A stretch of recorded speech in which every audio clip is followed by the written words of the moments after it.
सभी को नमस्कार दोस्तों। उम्मीद है कि आप सब लोग ठीक होंगे। और मैं आपको बता दूं कि हमारा टॉपिक चल रहा था भूमिगत जल से निर्मित जितने भी स्थल रूप है ना, कल हमने उसमें निक्षेपात्मक स्थल रूपों का अध्ययन किया था, सही है। आज हम देखेंगे दोस्तों इसमें अपरदनात्मक स्थल रूप, ठीक है ना, अपरदनात्मक स्थल रूप। आज हम अपरदनात्मक स्थल रूपों को देखेंगे। देखो दोस्तों क्या होता है, मैंने कल आपको बताया था, इसको कार्स्ट प्रदेश भी कहते हैं, ऐसे ही ना। भूमिगत जल से जहाँ निर्मित स्थलाकृतियाँ होती हैं वहाँ उसको कार्स्ट प्रदेश भी कहते हैं। तो इसमें सबसे पहले हम देखेंगे दोस्तों घोल रंध्र। क्या होता है घोल रंध्र,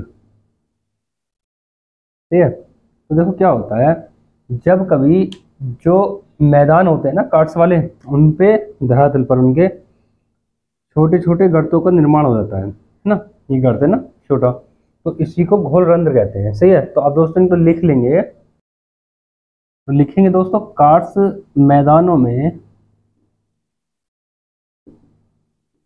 कार्ट्स मैदानों में धरातल पर निर्मित, धरातल पर निर्मित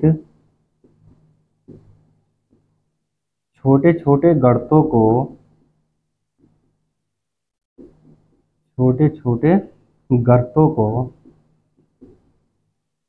ठीक ना, छोटे छोटे गर्तों को घोल रंध्र कहते हैं। घोल रंध्र, या दोस्तों इन्हें विलयन रंध्र भी कहते हैं। विलयन रंध्र कहते हैं, ठीक है दोस्तों। इसमें अगली आकृति होती है कार्ट्स झील। देखो ये क्या होता है दोस्तों, जब इन्हीं गर्तों में जल भर जाएगा, ठीक ना, ये जल भर जाएगा, तब इन्हीं को क्या कहेंगे, कार्ट्स झील कहेंगे। तो लिख लेंगे घोल रंध्र में जल भर जाने से, जल भर जाने से निर्मित झील, जल भर जाने से निर्मित झील, तो यही होती है दोस्तों कार्ट्स झील, सही ना। और अगली आकृति होती है दोस्तों काकपित। देखो ये क्या होता है, ये भी एक घोल रंध्र होते हैं, लेकिन ये ऐसे घोल रंध्र होते हैं जिनका ढाल तीव्र होता है और जिनकी तली समतल होती है, सही है। तो इसको कैसे लिखेंगे, ऐसे घोल रंध्र, ऐसे घोल रंध्र जिनका ढाल तीव्र, जिनका ढाल तीव्र तथा तली समतल हो, तली समतल हो, तो उन्हीं को काकपित कहते हैं, सही ना। तो दोस्तों आप लोग इनको देख लें, उतार लें, और बात करते हैं आगे। तो दोस्तों इसमें अगली आकृति होती है डोलाइन। देखो क्या होता है डोलाइन, क्या होता है, यह इसको डोलिनास भी कहते हैं, सही है ना। क्या होता है दोस्तों, जब दो घोल रंध्र आपस में मिल जाते हैं तो एक बड़ा घोल रंध्र बन जाएगा, तो उसी को डोलाइन कहेंगे, या कह देंगे डोलाइन का विस्तृत रूप, सॉरी घोल रंध्र का विस्तृत रूप। तो इसको कैसे लिखेंगे, जब दो घोल रंध्र, जब दो घोल रंध्र आपस में मिल जाते हैं, सही ना, आपस में मिल जाते हैं,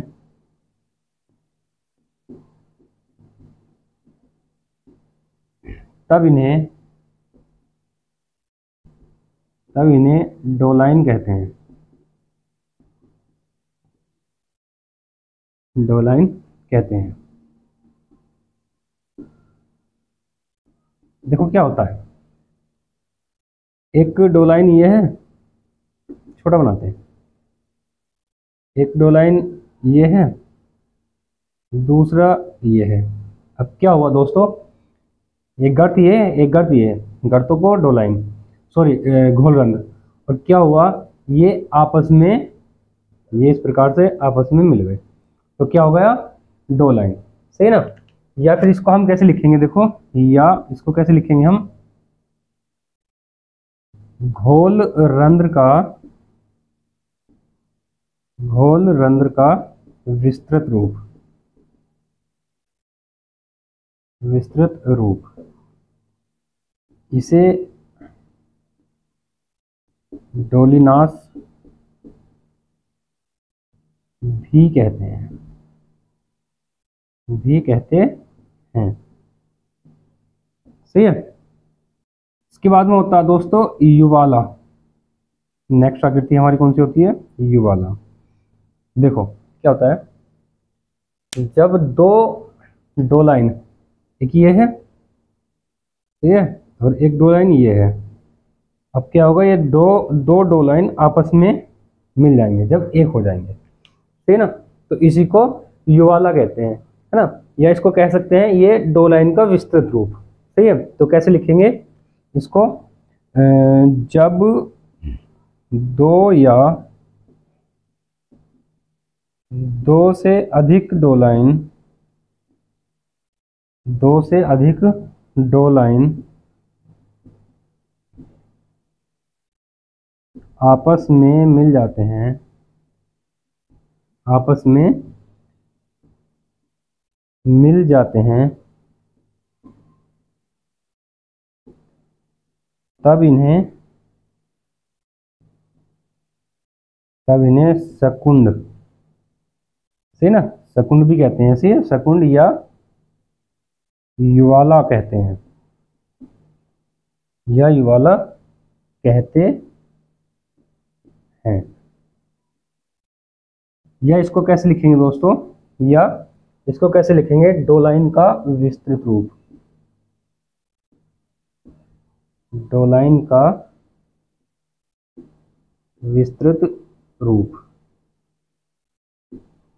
ठीक है, दो लाइन का विस्तृत रूप युवाला कहलाता है, सही है।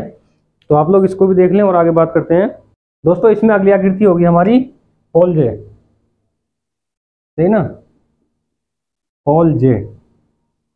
ये क्या होता है, जब दो युवाला आपस में मिल जाए, सही ना, तो यानी कि युवाला का विस्तृत रूप वो क्या कहलाएगा, पोलजे। इसको राजकुंड भी कहते हैं, सही है। तो लिखेंगे इसे राजकुंड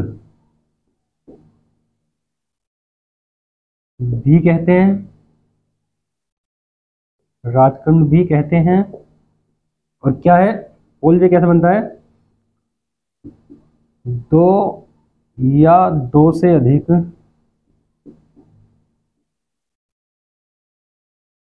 युवाला के मिल जाने से, मिल जाने से, सही है ना। या इसमें कैसे लिखेंगे इसको, देखो इसको इस प्रकार से लिख लेंगे, युवाला से अधिक बड़े गर्त को, युवाला से अधिक जो बड़ा गर्त होगा ना उसको पोलजे कहते हैं,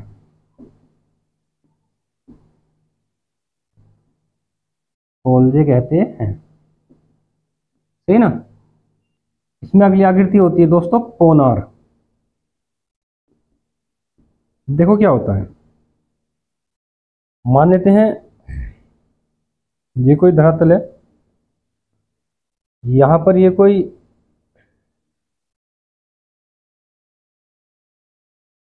पोलजे, युवाला, सही है, राजकुंड वगैरह कोई भी आकृति है ये, सही है। ये इनको क्या मान लेंगे हम दोस्तों, पोलजे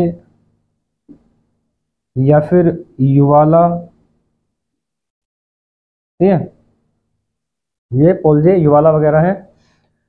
इनके बीच में जो ये छिद्र होता है ना, जिससे होकर धरातल का पानी इनके नीचे जाता है, तो इसी छिद्र को क्या कहेंगे दोस्तों, इसी छिद्र को क्या कहेंगे, पोनार, सही है। तो देखो इसको लिखेंगे, तो इसको कैसे लिखेंगे हम, लिख लेते हैं ना। तो दोस्तों इसको लिखेंगे वह छिद्र जिससे होकर डोलाइन युवाला तथा पोल्जे का जल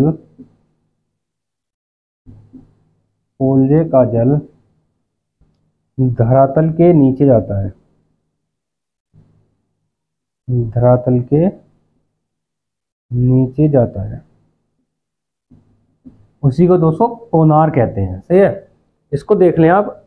एक आकृति और है, उसकी बात करते हैं दोस्तों। अगली आकृति इसमें होती है अंधी घाटी, ठीक है ना, अंधी घाटी। देखो क्या होता है, मैंने ये बताया था ना, जब पोनार से जल नीचे पहुंचता है तो जब धरातल के नीचे जल प्रवाहित होने लगता है तो उससे निर्मित नदी की घाटी को अंधी घाटी कहते हैं। तो कैसे लिखेंगे, जब जल धरातल के नीचे, जब जल धरातल के नीचे प्रवाहित होने लगता है, प्रवाहित होने लगता है,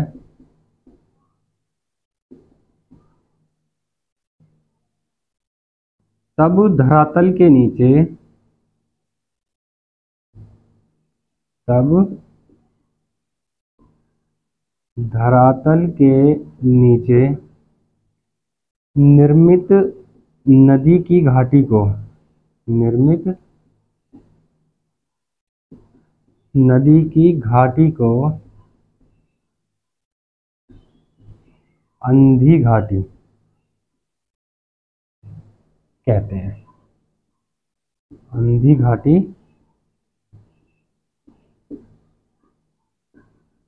कहते हैं। सही है दोस्तों। तो देखो हमने जितने भी जियोमॉर्फोलॉजी में एक A to Z सभी टॉपिक को कंप्लीट कर लिया है। हमारा मतलब यहाँ पर जियोमॉर्फोलॉजी कंप्लीट होता है। नेक्स्ट क्लास से, अगली क्लास से दोस्तों हम स्टार्ट करेंगे क्लाइमेटोलॉजी। सही है, तो आप लोगों से मैं निवेदन करता हूँ इसको अच्छे से देख लें, वॉच कर लें। सही है, मैंने आपको पहले ही बताया था, बहुत अच्छी कोचिंग, महंगी कोचिंग वाले पूरे टॉपिक नहीं कराते हैं, बीच में कोई ना कोई टॉपिक छोड़ देंगे और ना इतने आसान शब्दों में वो समझाते हैं। सही है, तो मैं आप लोगों से निवेदन करता हूं कि आप सभी लोग हमारे चैनल को अपने दोस्तों को शेयर कर दें और सब्सक्राइब जरूर कर लें, आने वाली वीडियो का आपको नोटिफिकेशन टाइम पे मिलता रहे। मैंने टेलीग्राम का लिंक भी नीचे डिस्क्रिप्शन में दे दिया है, जिससे आप जरूर जुड़ जाएं। उससे फ़ायदा ये है दोस्तों कि जो अगर बाई चांस यूट्यूब नोटिफिकेशन नहीं भेजता है तो आपको टेलीग्राम से नोटिफिकेशन प्राप्त हो जाएगा। ठीक है, तो दोस्तों हमारा आज का जो भी टॉपिक था वो भी कंप्लीट हुआ, इसके साथ साथ में जियोमॉर्फोलॉजी भी कंप्लीट हुआ। तो मिलते हैं अगली क्लास में, धन्यवाद।